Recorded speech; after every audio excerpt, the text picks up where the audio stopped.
থামছেই না সীমান্তে পুশিন কার্যক্রম। প্রতিদিনই কোনো না কোনো সীমান্ত দিয়ে বাংলাদেশিদের ফেরত পাঠায় ভারতীয় সীমান্ত বাহিনী বিএসএফ।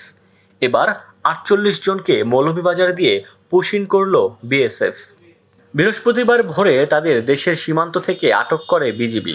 এদের মধ্যে ১৫ জন পুরুষ, ১৫ জন নারী ও শিশু রয়েছে ১৮ জন।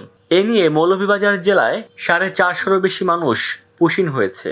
ভারতের দিক থেকে যেটা পুশ ব্যাক, বাংলাদেশের চোখে সেটি পুশ ইন। প্রশ্ন হলো, কবে থেকে শুরু হয়েছে এই কার্যক্রম? চলতি বছরের ৭ মে সর্বপ্রথম পুশ ব্যাকের নামে বাংলাদেশিদের জোরপূর্বক ঠেলে দেয় ভারত।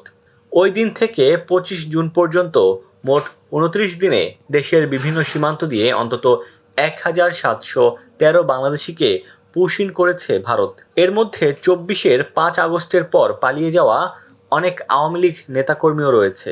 প্রশ্ন হলো, অবৈধ বাংলাদেশিদের জন্য আইন কি বলে? আইন অনুযায়ী পুলিশ কাউকে ধরলে তাকে ২৪ ঘন্টার মধ্যে আদালতে হাজির করতে হবে। এই নিয়ম বিদেশিদের জন্য সমানভাবে প্রযোজ্য। যেমন, কেউ যদি পাসপোর্ট ভিসা ছাড়া গ্রেফতার হয় তাকে ম্যাজিস্ট্রেটের সামনে হাজির করতে হবে। বিদেশি আইনের ১৪ নম্বর ধারা অনুযায়ী মামলা হবে। এরপর যদি দোষী সাব্যস্ত হয়, আদালতের মাধ্যমে সাজা দিয়ে যে দেশ থেকে এসেছেন সেখানে ফেরত পাঠাতে হবে।